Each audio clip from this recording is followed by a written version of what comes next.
హైదరాబాద్ కి అతి చేరువలో బెంగళూరు హైవేలో గజం కేవలం 14,499 రూపాయలకే. నమస్తే, వెల్కమ్ టు మనం టీవీ. నేను మీ ప్రియాంకారావు. ఈ రోజు మనతో పాటు ప్రముఖ పొలిటికల్ అనలిస్ట్ చందు శ్రీనివాస్ గారు ఉన్నారు. వారితో మాట్లాడదాం.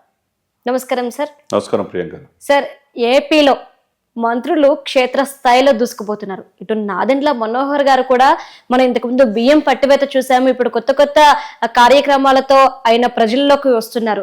అట్లనే ఏపీలో ప్రతి ఎమ్మెల్యే మంత్రి కూడాను క్షేత్రస్థాయిలో వారి వారి పనుల్లో నిమగ్నమయ్యి వారికంటూ ఒక ప్రత్యేక గుర్తింపును సంపాదించుకున్నారు. ఏంటి మార్పు? డెఫినెట్ గా ఒక మంచి సుపరిపాలన ఆంధ్రప్రదేశ్ ప్రజలు చూస్తున్నారు. అవును, సంక్షేమం బటన్ నొక్కాం, మాకే ఓట్లు వస్తాయి, 175 వస్తాయి అని భావించిన వైసీపీ పార్టీ సంక్షేమ మాటను అభివృద్ధి మర్చిపోయేతలకి వాళ్ళని ప్రధాన ప్రతిపక్ష హోదా లేకుండా చేశారు ఆంధ్రప్రదేశ్ ప్రజలు. అంటే ఓటర్ చాలా తెలియగలరు, ఎవరు ఏం చేస్తున్నారనేది చూస్తారు. మీరన్నట్టు ఎప్పుడు లేని విధంగా గత 5 సంవత్సరాల్లో లేనిది క్షేత్రస్థాయిలో మంత్రులు, ఒక మనోహర్ అనే కాదు, ఒక పవన్ కళ్యాణ్ గారు, ఒక లోకేష్ గారు, చంద్రబాబు నాయుడు గారు ముఖ్యమంత్రి, ఆ వయసులో 7-10 వయసులో కూడా ఆయన తీరు క్షేత్రస్థాయిలో ప్రతి మంత్రి, ఒక సత్యకుమార్ యాదవ్ బీజేపీ నుంచి వచ్చిన ఆయన మంత్రి, ఆయన కావచ్చు, లేకపోతే నిమ్మల రామానాయుడు కావచ్చు, వీళ్ళందరూ చూస్తూ ఉంటే అండి చాలా అద్భుతమైన ఇది కనపడుతుంది. ఈ 5 సంవత్సరాలు ఏమి లోపించిందో వీళ్ళు చూపిస్తున్నారు. అవును, క్షేత్రస్థాయిలో మీరన్నట్టు ఒక పవన్ కళ్యాణ్ గారు హోంమంత్రి తీసుకుంటారనుకున్నానే, ఈ శాఖలు తీసుకున్నారని అన్నారు కదా చాలామంది. అసలు పంచాయతీరాజ్ శాఖ అంటే ఏంటి? పంచాయతీలకు ఒక పంచాయతీకి 100 రూపాయలు అండి. ఆగస్టు 15 కానీ జనవరి 26 కానీ చేసుకోవాలంటే ఈరోజు రేపు జరగబోయే ఆగస్టు 15 స్వాతంత్ర దినోత్సవ వేడుకలకి 10,000 ప్రకటించారు. మేజర్ పంచాయతీకి అయితే 25,000. అంటే స్వాతంత్ర ఎంతోమంది త్యాగదనులు, ఒక భగత్ సింగ్, ఒక రాజ్గురు, ఒక సుఖదేవ్, ఒక మహాత్మా గాంధీ, వాళ్ళు త్యాగాలు చేస్తే మనం ఆ త్యాగాల పునాదుల మీద మనం ఇప్పుడు స్వాతంత్ర ఫలాలు అనిపిస్తున్నాం. మరి అటువంటిది ఈ దేశ ప్రతి పౌరుడికి ఆ స్వాతంత్ర కాంక్షను తెలియజేయాలనే కదా పవన్ కళ్యాణ్ గారు ప్రతిరోజు 15 గంటలు రివ్యూవా, చదువుకుంది ఇంటరే, ఆయన ఎక్కడ గెలవడు, ఒక్క స్థానం కూడా గెలవమని చెప్పని ప్రముఖ మాజీ మంత్రులు అనుకుని భావించే వాళ్ళంతా ఏమైపోయారు? ఇంటికే పరిమితమయ్యారు. అసెంబ్లీలో అడుగు పెట్టలేరు అనుకున్నారు. ఏమైపోయింది ఇప్పుడు? వాళ్ళ అసెంబ్లీలో అడుగు పెట్టలేదు, వాళ్ళ అసెంబ్లీలో వాళ్ళ ఇంటి గేటు దాటి రాలేకపోతున్నారు. ఇప్పుడు ఆయన ఇంటర్ అనుకున్నారు, సమాజాన్ని చదివాడు కాబట్టి ఈరోజు అధికారులు కూడా, ఐఏఎస్లు, ప్రిన్సిపల్ సెక్రటరీలు కూడా ఇటువంటి మంత్రులను, ఇటువంటి డిప్యూటీ సీఎం చూడలేదంటున్నారు. నిజంగా నేను మీ మాటని ఏకీభవిస్తాను సార్. ఎందుకంటే ఆయన తీసుకున్న శాఖలు ఏవైతే ఉన్నాయో గత 5 ఏళ్లుగా అవి కూడా ఉన్నాయో లేవో కూడా తెలియని పరిస్థితికి ప్రజలు వచ్చేసారు. కానీ ఆయన చేపట్టిన తర్వాతే వాటి విలువ, వాటి ప్రాముఖ్యత ఈ రోజు ప్రజలకు తెలుస్తుంది. దాని వల్ల ఆ శాఖల వల్ల ప్రజలకి ఎంత మంచి జరుగుద్ది అనేది కూడాను ఆయన వచ్చాకే జనాలకు తెలుస్తుంది అని మాత్రం ఖచ్చితంగా నేను ఇది చెప్తాను. ఆ శాఖలన్నిటికీ నిజంగా ఆయన వన్నీ తీసుకొచ్చాడండి. ఒకవైపు రెడ్ శాండిల్స్ రాష్ట్ర సరిహద్దులు దాటి నేపాల్లో పట్టుబడితే అక్కడికి వెళ్ళి తెప్పిస్తున్నాడు, అడవులను కాపాడుతున్నాడు. 10 లక్షల మొక్కలు నాటే కార్యక్రమాన్ని బృహత్తమైన ప్రణాళిక చంద్రబాబు నాయుడు గారికి ఈయనకి అప్పచెప్పాడు. ఈయనకి ఇష్టం మొక్కలంటే. తర్వాత రెడ్ శాండిల్స్ కర్ణాటక రాష్ట్రంలో, వీళ్ళ ప్రభుత్వం కాదు, అక్కడ ఉంది కాంగ్రెస్ ప్రభుత్వం, అయినా కర్ణాటక రాష్ట్రం వెళ్ళి కుంకి ఏనుగులు అని చెప్పి ఏనుగులు తీసుకొచ్చి ఇక్కడ పంటలు ధ్వంసం అయిపోతుంటే దాని పరిరక్షణ నడుము బిగించాడు. వాళ్ళతో ఎంఓయూ పెట్టుకొని 7 ఒప్పందాల మీద సంతకం పెట్టించుకొని రెడ్ శాండిల్స్ 140 కోట్లు విలువ చేసే మన ఆంధ్రప్రదేశ్లో శేషాచరణకొండల్లో అక్రమార్కులు దుండగులు తీసుకెళ్తా ఉంటే అక్కడ ముఖ్యమంత్రితో మాట్లాడి అయి తెప్పిస్తున్నాడు వెనక. ఎంత అంటే పార్టీలు ఎలక్షన్స్ వరకే అండి. పక్కన కాంగ్రెస్ ప్రభుత్వం అయినా ఓ డిప్యూటీ సీఎం హోదాలో వెళ్ళి రావటం ఏంటండి అంటే ముఖ్యమంత్రితో సరి సమానంగా ఆయన వ్యవహరిస్తున్న తీరు ప్రతి ఒక్కరు ప్రశంసిస్తున్నారు. ప్రతి ఇంటికి మంచినీరు ఒకటి కాదండి, ఎక్కడ అవినీతి ఉంటే ఆయన ఇమ్మీడియట్గా ప్రక్షాళన చేయటం. ప్రతి శాఖకి అవన్నీ తీసుకొచ్చు. గ్రామీణాభివృద్ధి శాఖ ఏంటి, ప్రతి ఇంటి కుళాయిలు ఇచ్చే ఇదిలో ఉన్నారా? జల్ జీవన్ మిషన్ ఇంప్లిమెంట్ చేస్తున్నారా? 10 దినాలు ఎక్కువ తీసుకొస్తున్నాడా మోదీ గారితో మాట్లాడి? ఇవన్నీ కూడా చూస్తే శాఖలు అడవులు కాపాడుతున్నాడు, పర్యావరణాన్ని కాపాడుతున్నాడు. సైన్స్ అండ్ టెక్నాలజీలో భాగంగా ఈరోజు శ్రీహరికోటలో ఉన్నాడు మేడం. అంటే ఏ క్షణమైనా ఆయన ఖాళీగా ఉంటున్నాడా? ఆయన చూడండి, ఆయన కానీ వ్యక్తిగత విమర్శలు ఎన్ని చేశారండి? చేసిన వాళ్ళంతా ఇప్పుడు ఎక్కడున్నారు? ఆయన ఎక్కడ కూడా కక్షపూరిత రాజకీయాలు చేయట్లేదు.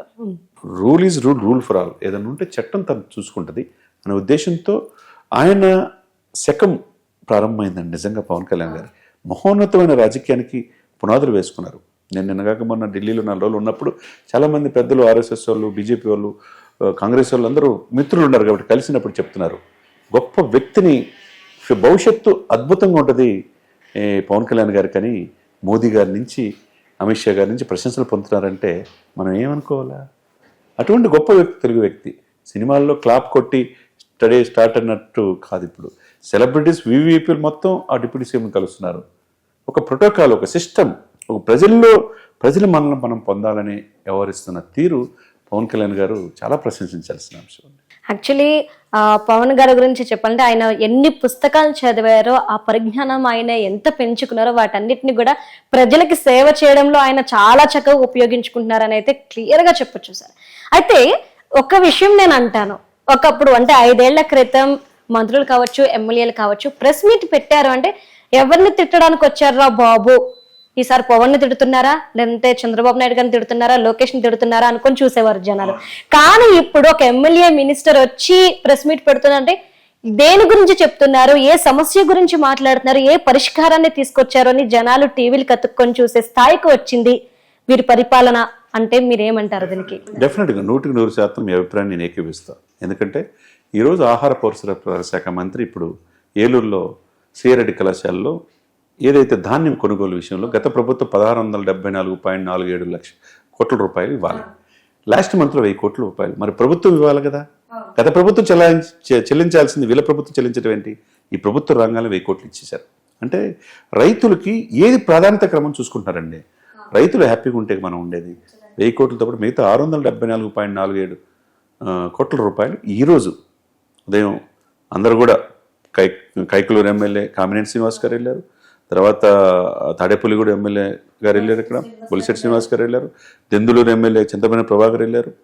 పార్టీలకు అతీతంగా అంటే 3 పార్టీలు కూడా కలిపి రైతులకు ఇచ్చే ఇదిలో ఉదయం చూసాం మనం, సాయంత్రం అమలాపురంలో చూస్తున్నాం. అంటే ఏంటి, ఈ ప్రభుత్వం 1674 కోట్లు ధాన్యం కొనుగోలు చేసినప్పుడు రైతులు చెల్లించాల్సిన అవసరం గత ప్రభుత్వం ఎందుకు విస్మరించింది? గత ప్రభుత్వం విస్మరించింది కాబట్టే కదా వీళ్ళు పరిణామ క్రమంలో ఏది కావాలో అది ఇస్తున్నారు. ఇకపోతే ఒకటండి ప్రియాంక, అంటే ఇక్కడ ఏంటంటే ఏది చేయాలి ఫస్ట్ ప్రయారిటీ? పెన్షన్స్, పెన్షన్ 1 తారీఖు 2 నెలలు దిగ్విజయంగా చేశారు. 1 తారీఖు జీతాలు చూడండి ఇచ్చారు, జాబ్ క్యాలెండర్ ప్రకటిస్తున్నారు, అన్ని కూడా సిస్టమేటిక్గా తీసుకెళ్తారు. అన్నా క్యాంటీన్లు పునరుద్ధరిస్తున్నారు, ల్యాండ్ టైటిలింగ్ యాక్ట్ రద్దు చేశారు, స్కిల్ సెన్సెస్ ముందుకు తీసుకెళ్తున్నారు. ఇప్పుడు రైతులకు కావాల్సిన బకాయిలు చెల్లిస్తున్నారు. నిజంగా ఒక ఆదర్శవంతమైన ప్రభుత్వం మనం చూస్తున్నాం. గత ప్రభుత్వంలో మంత్రులంతా ఏంటంటే నోటికి దురుసుగా సకల శాఖ మంత్రి సజ్జల దగ్గరికి వెళ్ళాలి, ఏం మాట్లాడాలన్నా ముఖ్యమంత్రి గారికి అపాయింట్మెంట్ ఉండవు, ఏం మాట్లాడినా పవన్ కళ్యాణ్ తిట్టిన వాళ్ళకి అపాయింట్మెంట్ ఉంటుంది. ఇవన్నీ వాళ్ళు ఏమన్నా చేయగలిగారా? ఇప్పుడు ఆ మంత్రులంతా ఏమయ్యారు మేడం? విజయసాయి రెడ్డి గారు శాంతి అనే ఆమె కేసులు ఇరుక్కొని అశాంతికి గురైపోయి అక్కడ ల్యాండ్ మాఫియా అనేది ఉత్తరాంధ్రలో మనం చూసాం. కొద్దిగా ముందుకు వెళ్తే అవంతి శ్రీనివాస్ గతంలో ఏం చేసినా ఆయన గెలికిస్తున్నాం. ఇకపోతే గోరంట్ల మాధవ్ పార్లమెంట్ సాక్షిగా ఆయన చేసిన ఎందుకు చూసాం. చివరికి మొన్న మధ్య కోడుమూరు ఎమ్మెల్యే అనుకుంటా ఒక ఇంట్లో పనిచేసే అమ్మాయి పట్ల లైంగిక వేధింపులు గురి చేసి అరెస్ట్ అయ్యాడు వైసీపీ. ఇకపోతే ఈయనున్నాడండి ఎమ్మెల్సీ అనంతబాబు, దళితుడు డోర్ డెలివరీ చేసిన ఆయన ఊరేగిస్తా వీ వాంట్ జస్టిస్ అని ఆయన అసెంబ్లీలో మొన్న వచ్చాడు. అంటే ఇవన్నీ చూస్తే ఇవన్నీ ఒక ఎత్తు అయితే నిన్నగాక మొన్న దువ్వాడ శ్రీనివాస్ చంద్రశేఖర్ రెడ్డి మీద కూడా ఎలిగేషన్స్ వచ్చినాయి. దువ్వాడ శ్రీనివాస్ భార్య 2 పిల్లలు కూడా ఆరోపణలు. ఆయన ఏమంటాడు మేడం? దువ్వాడ ఎన్ని రకాలుగా విమర్శించాడు పవన్ కళ్యాణ్. ఆయన భార్యలు పెళ్లిళ్ళు విషయంలో చాలా విమర్శలు చేశారు. మరి ఈయనేంటి ఇప్పుడు ఇదేంటి పరిస్థితి? జనం చాలా తెలివిగలరు మేడం. ఓటర్లు సరైన తీర్పిచ్చారు, ఎవరిని ఎక్కడ ఎప్పుడు కూర్చోపెట్టారు కాబట్టి వీళ్ళ రాజకీయ జీవితం పరిసమాప్తం అయినట్టే. ఇప్పుడు ప్రభుత్వం మంత్రులు కావచ్చు, ముఖ్యమంత్రి కావచ్చు, డిప్యూటీ సీఎం కావచ్చు, లోకేష్ గారు కావచ్చు, ఒకరికొకరు సమన్వయంతో సిస్టమేటిక్గా ముందుకెళ్తాం అనేది మనం ఆహ్వానించదగ్గ పరిణామం. సార్, అంటే ఇటు కూటమి ప్రభుత్వంలో ప్రతి ఒక్కరూ కూడాను ఎలా ముందుకు సాగాలి, రాష్ట్రాన్ని ఎలా అభివృద్ధి పరచాలి అనే కోణంలో ముందుకు సాగుతూ ఉంటే, ఇంకా వైసీపీ వాళ్ళు కూటమి ప్రభుత్వం మీద విమర్శలు చేస్తూ లేనిపోని మాట్లాడుతూ అబద్ధాలు చెప్తూ వారు ఇంకా అదే ధోరణిని కొనసాగిస్తున్నారు. ఎప్పటికి వాళ్ళకి మార్పు వస్తుంది అనుకోవచ్చు మనం? ఇంకా మార్పు రాదండి. వాళ్ళు ఇప్పుడు 11 మంది కూడా వీళ్ళతో ఉంటారా లేదనేది కూడా డౌటే, ప్రశ్నార్థకమే. షర్మిల గారు ఒకవైపు దూసుకెళ్తున్నారు, జగనన్న వదిలిన బాణం. కాంగ్రెస్ పార్టీ ముందుకు రావడానికి వాళ్ళు ప్రయత్నం చేస్తున్నారు. ఎందుకంటే కాంగ్రెస్ పార్టీ ఓటునే వైసీపీ తీసుకుంది. ఇప్పుడు 40% ఓట్లలో కూడా అది తీసుకోవడానికి వాళ్ళు ప్రయత్నం చేస్తున్నారు. షర్మిల అసలు వదులుతల్లా, ఎవరు వదిలినా కానీ ఆమె చెప్పే మాటలకి అసలు జగన్ని ఆమె తిట్టినట్టుగా ఎవరు తిడతల్లా. జగనన్న వదిలిన బాణం వాళ్ళ సొంత బ్లడ్ రిలేషన్స్. వీళ్ళు ఇప్పుడు ట్వీట్లు చేయటం, ఏదో అయిపోయింది రాష్ట్రపతి పాలన ప్రవేశపెట్టమంటాం, ఏదో జరిగిపోయింది 2 నెలలకి అంత అయిపోయింది మేడం. ప్రజలు 5 సంవత్సరాలు తీర్పిచ్చేది, 4 సంవత్సరాల 10 నెలలు వెయిట్ చేయాలి కదా. 2 నెలల్లోనే అద్భుతమైన పరిపాలన కూటమి ఇస్తున్నందుకు అభినందించాలి. క్షేత్రస్థాయిలో ప్రజలు ఎక్కడైనా వ్యతిరేకత ఉందా చెప్పండి? ఎక్కడైనా ప్రజలు ఒక ఇన్సిడెంట్ ఉందా? మరి లేనప్పుడు ఎందుకు వీళ్ళు ఓన్లీ ట్వీట్లు ఏదో ప్రెస్ మీట్ పెట్టి చెప్పడం తప్పితే గెలిచే పరిస్థితి కూడా కనపట్ల. నెక్స్ట్ జరిగే స్థానిక సంస్థల ఎన్నికలు కూడా మీరు చూడండి, విశాఖపట్నం ఏమైంది? 10కి 10 స్టాండింగ్ కౌన్సిల్లో వైసీపీ జగన్మోహన్ రెడ్డి గారు కలిసిన వ్యక్తులు కూడా కూటమికేశారు.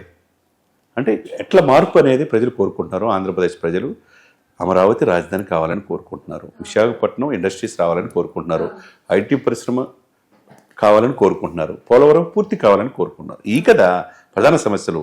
ఇవన్నీ కూడా పక్కన పెట్టబట్టే గత ప్రభుత్వాన్ని ప్రధాన ప్రతిపక్ష హోదా కూడా లేకుండా ఇప్పుడున్న ఆంధ్రప్రదేశ్ ప్రజలు తీర్పిచ్చారు. Right right, thank you so much sir. Thank you.